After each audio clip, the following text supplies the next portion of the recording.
Friends, welcome back to my channel. आज हम आपके लिए लेकर आए हैं how to break up with your phone की book summary, the 30-day plan to take back your life. 30 दिनों में आप अपनी लाइफ को दोबारा अपने आप पे कंट्रोल कर सकते हैं। लोगों के अंदर फोन की लत लगातार बढ़ती ही जा रही है। खुद के आसपास देखने की कोशिश करिए। अगर आप खुद के आसपास ही ऑब्जर्व करेंगे तो आपको पता चलेगा कि लोग बाथरूम में भी फोन का यूज करते हैं। बड़ों से लेकर बच्चों तक को फोन की बुरी लत लग चुकी है। बस में सवारी की बात हो या फिर गार्डन में टहलने की बात हो, हर जगह लोग फोन के साथ ही नजर आते हैं। ये बस अनुमान नहीं है, बल्कि इसके पूरा डेटा मौजूद है। डिलॉयट ने अमेरिका में साल 2016 में एक रिसर्च करवाई थी। इस रिसर्च में निकलकर सामने आया था कि अमेरिका में एक आम इंसान दिन भर में 47 बार अपने फोन को चेक करता है। इसी के साथ जब इस रिसर्च को 18 से 24 साल के उम्र वालों के ऊपर किया गया तो रिजल्ट परेशान करने वाला था। तब पता चला कि उस उम्र के लोग दिन भर में 100 से ज्यादा बार अपने फोन को चेक करते हैं। साल 2015 में हैकरनून नाम की वेबसाइट ने भी अमेरिकन्स के ऊपर ही एक सर्वे करवाया था। उस सर्वे के रिजल्ट में पता चला कि एक पार्ट टाइम जॉब के बराबर लोग फोन के साथ समय बिताते हैं। अब सवाल यह उठता है कि आपको कैसे पता चलेगा कि आपको फोन की लत लग चुकी है। इसके लिए यूनिवर्सिटी ऑफ कनेक्टिकट के डॉक्टर डेविड ने एक ऑनलाइन टेस्ट की शुरुआत की है। इस टेस्ट का नाम है स्मार्टफोन कंपल्शन टेस्ट। इस टेस्ट की हेल्प से आपको पता चल सकता है कि आपको स्मार्टफोन की लत लगी है या नहीं। इस टेस्ट में आपको कुछ सवाल से गुजरना होगा। वो सवाल कुछ इस तरह के होंगे। क्या आप आजकल फोन के साथ ज्यादा रहने लगे हैं? क्या आप लोगों से सिर्फ और सिर्फ फोन पर ही बात करते हैं? फोन के बिना आपको घबराहट होती है? क्या आप रात को भी फोन यूज करते रहते हैं? अगर इन सवालों के जवाब में हाँ है तो फिर समझ लेना चाहिए कि आपको फोन की लत लग चुकी है। लेकिन इस समय आपको पैनिक होने की जरूरत नहीं है। इस तरह की सिचुएशन से अधिकांश लोग जूझ रहे हैं। डोपामिन हार्मोन की वजह से लत लगती है। सोशल मीडिया की डिजाइन ही इस तरीके से किया जाता है। आपको पता होना चाहिए कि इंसानी दिमाग के सेल्स से एक डोपामिन नाम का हार्मोन रिलीज होता है। इसी के साथ क्या आपको यह पता है कि इस हार्मोन के रिलीज होने से हमारे शरीर में क्या रिएक्शन होते हैं? आपको बता दें कि जब डोपामिन नाम का हार्मोन रिलीज होता है तो ये एक खुशी देने वाले रिस्पेक्टर की तरह होता है। इस हार्मोन की वजह से हमारे दिमाग को खुश रहने का संकेत मिल जाता है। अगर किसी भी काम को करने से ये हार्मोन रिलीज होता रहता है तो हमें उस काम को करने में मजा आने लगता है। हम उस एहसास के लिए उस काम को बार बार करना चाहते हैं। इसी हार्मोन की वजह से पहले के समय में लोग जंगल में शिकार करने जाया करते थे। उस काम में भी उन्हें थ्रिल का एहसास होता था, इसलिए वो शिकार के लिए बार बार जाया करते थे। लेकिन इस हार्मोन का एक नेगेटिव इफेक्ट भी है कि इससे हमें चीजों की लत लग जाती है। हमें उन चीजों की आदत लग जाती है जिसकी वजह से ये हार्मोन रिलीज होता है। अभी तक आपने इस हार्मोन के साइंटिफिक इफेक्ट के बारे में जाना है। चलिए देखते हैं हमारे आसपास के सोशल मीडिया को कैसे डिजाइन किया गया है। रामेश्वरी ब्राउन, जो कि स्टार्टअप डोपामिन लैब्स के फाउंडर हैं, इन्होंने कई सोशल मीडिया एप्स के लिए एल्गोरिथम का तैयार किया है। ये बताते हैं कि हर ऐप को तैयार ही इस तरीके से किया जाता है कि वो यूज करने वाले के दिमाग से डोपामिन हार्मोन को रिलीज कर सके। यही कारण है कि यूजर किसी भी सोशल मीडिया एप्स की लत में फंस जाते हैं। वो हर घंटे सोशल मीडिया के एप्स को स्क्रॉल करते रहते हैं। इंसानी दिमाग का ध्यान आसानी से भटकाया जा सकता है। स्मार्टफोन्स ये करने में माहिर हैं। आमतौर पर लोग डिस्ट्रैक्शन को निगेटिव समझते हैं, लेकिन असलियत में कुछ और ही है। राइटर कहते हैं कि डिस्ट्रैक्शन पूरी तरह से नेचुरल है। अगर आप हार्मोन इंडस्ट्री को पढ़ेंगे तो आपको पता चलेगा कि पहले डिस्ट्रैक्शन के कारण ही लोगों के अंदर प्रोग्रेस हुआ करता था। ऐसा इसलिए होता था क्योंकि ज्यादा समय तक एक ही माहौल में रहने से इंसान की सेल्फ ग्रोथ खत्म होने लगती थी।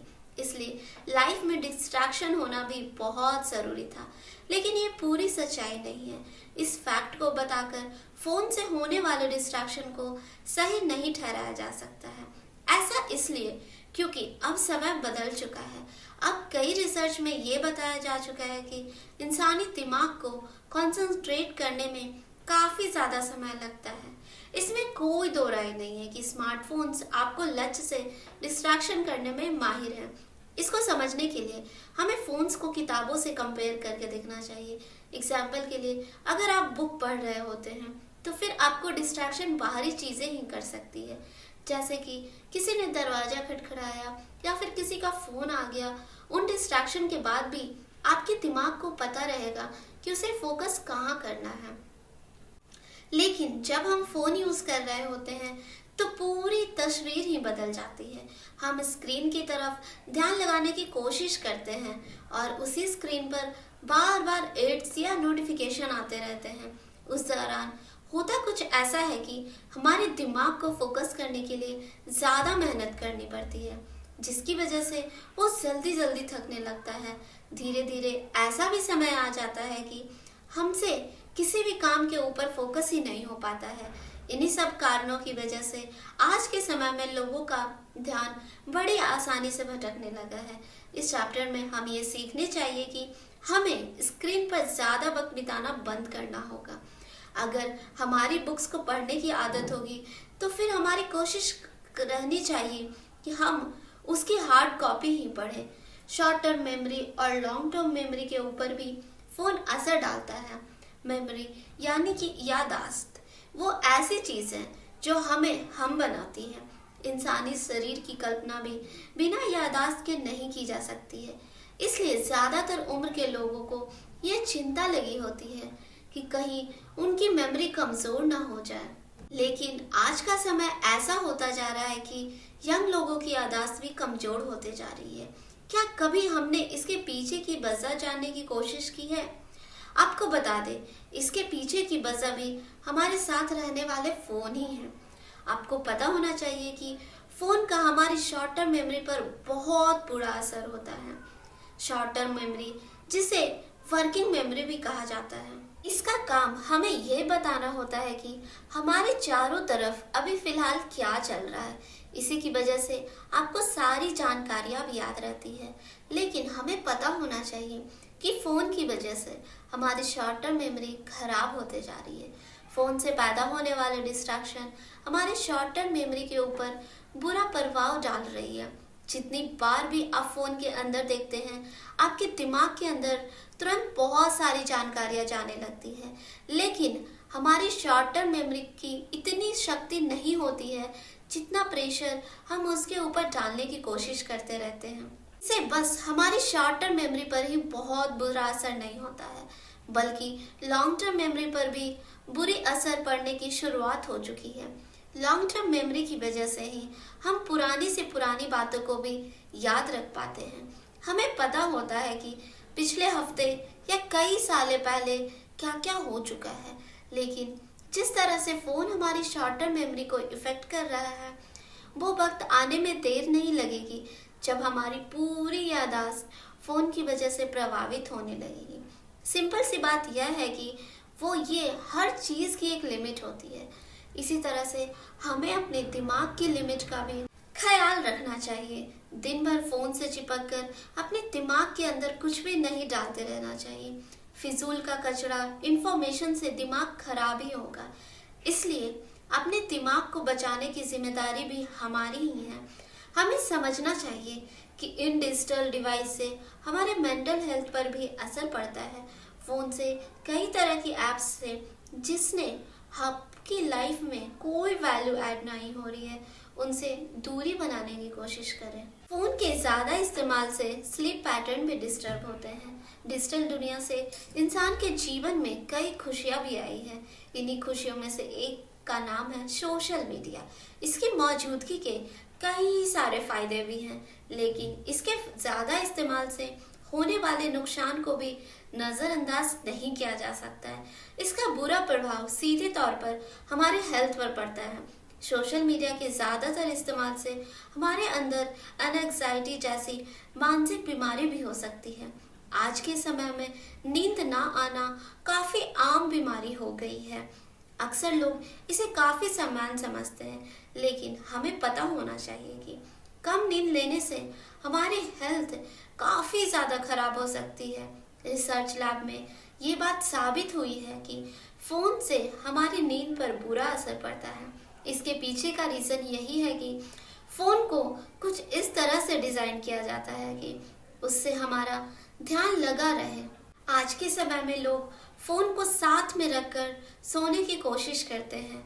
ये कुछ उस तरह से हो गई है कि आप टीवी चालू करके और सोफे में अच्छी नींद लेने की कोशिश करें, लेकिन इन आदतों को पालन करने से पहले याद रखिएगा कि इनके परिणाम बहुत बुरे होने वाले हैं। अगर आप रात में चैटिंग करना पसंद करते हैं तो फिर आपको पता होना चाहिए कि आपको नींद ना आने की दिक्कत शुरू हो जाएगी। इसके पीछे फ़ोन के स्क्रीन से निकलने वाली ब्लू लाइट है। ये लाइट हमारे दिमाग को ट्रिगर करते रहती है। अभी हमें जगे रहना है। इस लाइट की वजह से दिमाग को ऐसा लगता है कि अभी तो सोने का टाइम हुआ ही नहीं है। सोने के पीछे का साइंस होता है, जब आंखों में कोई लाइट नहीं पड़ती है तो दिमाग में मेलाटोनिन नाम का हार्मोन रिलीज होता है, जिससे दिमाग को ऐसा लगता है कि अब सोने का समय हो गया है और आपको नींद आ जाती है। इन सब का मतलब ये है कि रात को ज़्यादा समय तक फ़ोन की स्क्रीन को देखना बंद कर दें।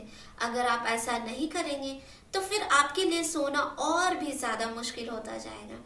फ़ोन की वजह से कम नींद आना एक छोटी सी दिक्कत हो सकती है, लेकिन धीरे धीरे इसकी वजह से गंभीर बीमारियां हो सकती है। वो छोटी सी दिक्कत नहीं होगी। इसलिए फ़ोन को कम इस्तेमाल करने की आदत को अपने अंदर लाने की शुरुआत कीजिए। 2008 में हार्वर्ड मेडिकल स्कूल में एक स्टडी हुई थी। इस स्टडी में पता चला था कि नींद ना आने के पीछे का सबसे बड़ा कारण है फ़ोन और सोशल मीडिया का ज़्यादा यूज। इसके लॉन्ग टर्म इफेक्ट बहुत ज़्यादा खतरनाक है। इससे इंसान के फैसले लेने की क्षमता भी खत्म हो सकती है। कई ऐसी बीमारियों की शुरुआत भी हो सकती है जिससे निकल पाना इंसानी शरीर के लिए बहुत मुश्किल है। सामान्य तौर पर इंसान को 7 से 8 घंटे रात को सोना चाहिए। ऐसा बहुत समय तक ना करने से दिमागी बीमारियां अपना घर बनाने लगती हैं। इसका छोटा सा नमूना केवल 24 घंटे ना सोकर ही पता चलता है। इसलिए याद रखना बहुत ज़रूरी है कि लाइफ में सोना कितना ज़रूरी है। फ़ोन से ब्रेकअप करने के लिए स्ट्रॉन्ग मोटिवेशन की ज़रूरत होती है। एक बात आपको समझ लेना चाहिए कि किसी के कहने पर ही फ़ोन से दूरी बनाने की ज़रूरत नहीं है।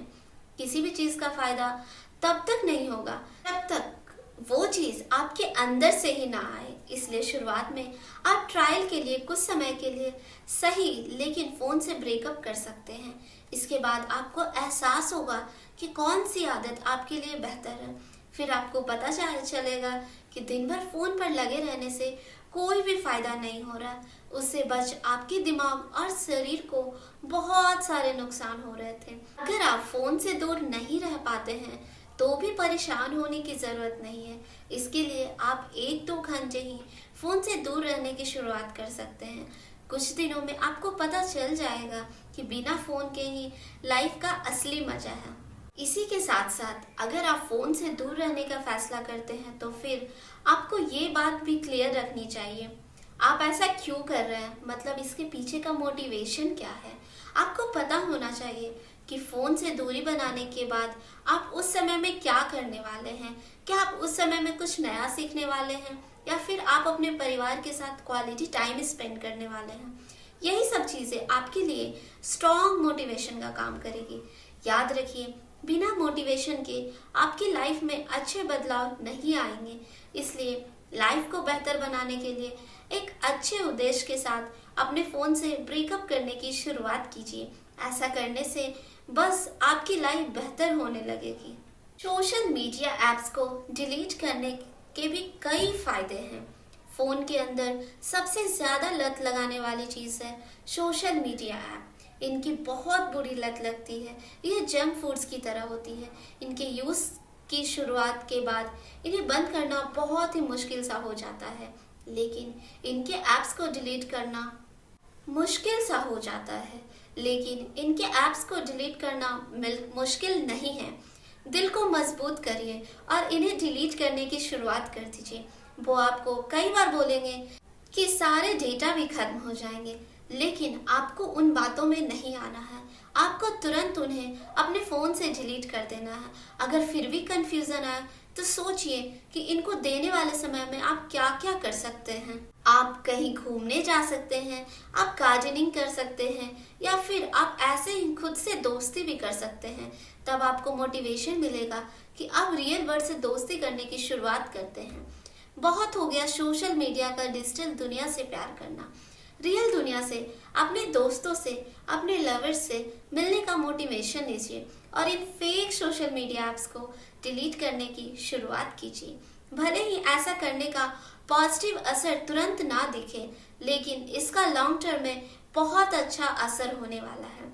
अगर आपको सोशल मीडिया ऐप्स को डिलीट करने का डर लग रहा हो, तो फिर आपको पता होना चाहिए कि वो आपकी एक्स नहीं है जिसकी शादी कहीं और हो गई है और वो वापस नहीं आएगी। ये सोशल मीडिया है, इसे आप अगले महीने फिर से इंस्टॉल कर सकते हैं। सबसे बड़ी बात यह है कि इन्हें इंस्टॉल करने के आपके पास कोई पैसा नहीं लगेगा, इसलिए डरना नहीं है और फ़ोन से ब्रेकअप करने की शुरुआत कर देना चाहिए। फ़ोन से ब्रेकअप के बाद अपने टाइम को सही जगह इन्वेस्ट करना है।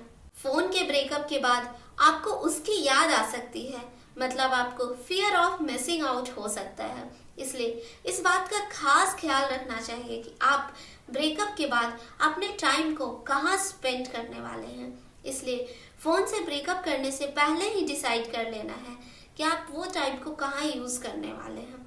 नहीं तो आप बार बार बोर हो जाएंगे और फिर सोचेंगे कि आप क्या करें, और अगर ऐसा हुआ तो आप फ़ोन भी आपके ऊपर हंसेगा कि गया तो हीरो बन के था, देखो फिर मुंह उठाकर वापस लौट आ गया है। अपने टाइम को इन्वेस्ट करने के लिए आप एक लिस्ट भी बना सकते हैं। इस लिस्ट में आपको उन सभी चीज़ों को शामिल करना है जिन्हें आप बचपन से किया करते थे, जिन चीज़ों को करने में आपका मन लगता है, लेकिन समय की कमी के कारण आप उसे नहीं कर पाते हैं। जब आपके पास टाइम की कोई कमी नहीं होगी, आपका ज़्यादातर समय खाने वाला फ़ोन ही आपके पास नहीं है। आइडिया निकालने के बाद उन पर अमल करने के लिए एक अच्छा सा प्लान बनाइए। आपका प्लान कंक्रीट की तरह किया जाता है। इन हफ्तों में आप खेल सकते हैं, पजल सॉल्व कर सकते हैं, कहीं घूमने जा सकते हैं, या फिर कहीं जंगल में जाकर नेचर को ही निहार सकते हैं। उन सभी चीज़ों में एक कॉमन है कि इन 2 हफ्तों के सफ़र में आपकी मुलाकात खुद से होगी, उसी इंसान से होगी जिसको आप डिजिटल वर्ल्ड के कारण भूलते जा रहे हैं। याद रखिए, इन 2 हफ्तों के एक्सपीरियंस आप कभी नहीं भूलना चाहेंगे। इसलिए देर मत कीजिए और जल्द से जल्द प्लान बनाइए कि आप कब अपने फ़ोन से ब्रेकअप करने वाले हैं। First half 30 day breakup plan के पहले 15 दिन कुछ इस तरह रहेंगे। अभी तक हमने ये समझने की कोशिश की है कि फ़ोन से क्या क्या दिक्कतें हो रही है। इसी के साथ हमें ये भी पता चल गया है कि ब्रेकअप से क्या क्या फ़ायदे हो सकते हैं। लेकिन अब हमें ये पता करना चाहिए कि 30 दिनों के ब्रेकअप प्लान के लिए हमें हमारी कई आदतों को भी बदलना होगा। इन आदतों को बदलना इतना भी आसान नहीं होने वाला है। ये एक बहुत बड़ा चैलेंजिंग है।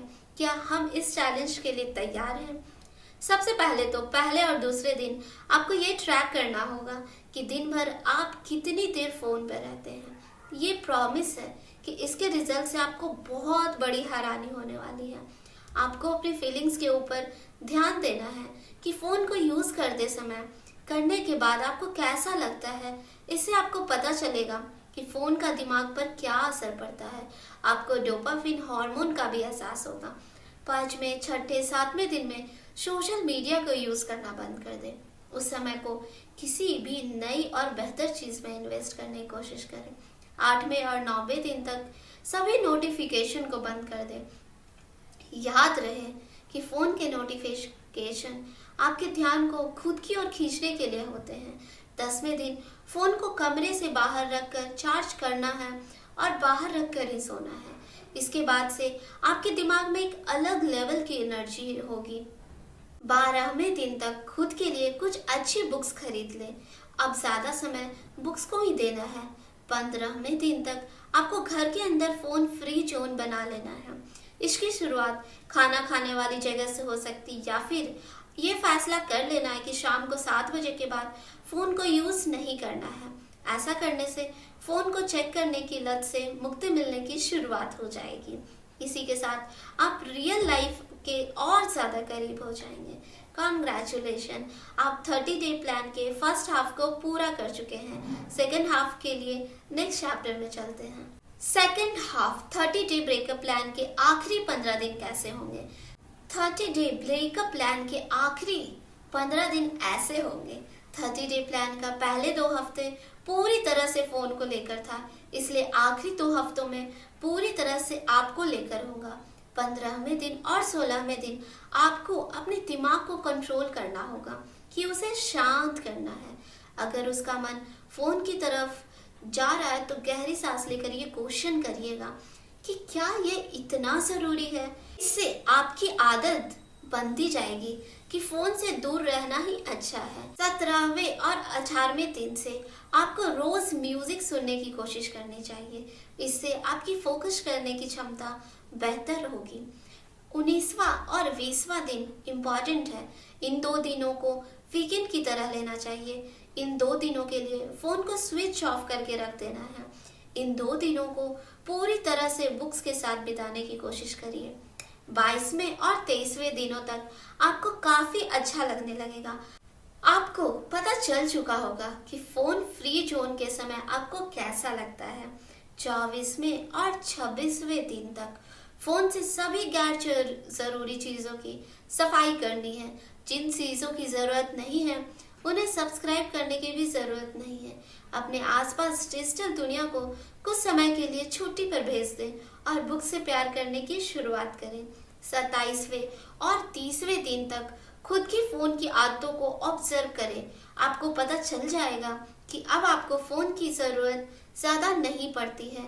आपको अब नींद भी बेहतर आने लगी है। आप अपने आप से खुश रहने लगे हैं। इन 30 दिनों के बाद भी आपको अपनी आदतों का ध्यान रखना है। आपको अपने समय का ख्याल रखना है। फोन के लिए भी एक अच्छा सा टाइम टेबल बनाने की शुरुआत करना है। ओवरऑल इस बुक में बताया गया है कि हमारे चारों तरफ फोन की लत में आते जा रहे हैं। उन्हें पता भी है लेकिन फिर भी इसे छोड़ नहीं पा रहे हैं। लेकिन अब इसकी शुरुआत आ चुकी है। हम अपने आसपास की चीजों पर ध्यान दें। हमें अपने फोन से कुछ दिनों का ब्रेकअप करना ही होगा। क्या करें? फोन को बेड पर ले जाना बंद करें। ध्यान रखने की कोशिश करें कि आप दिन भर में कितना देर फोन को यूज कर रहे हैं। खुद के दिमाग का ख्याल रखें। फोन को खुद से दूर कर दें। यह समरी आपको कैसी लगी हमें कमेंट करके जरूर बताइए। और इस तरह की बुक समरी सुनने के लिए मेरे चैनल को सब्सक्राइब कीजिए। Thank you so much for listening.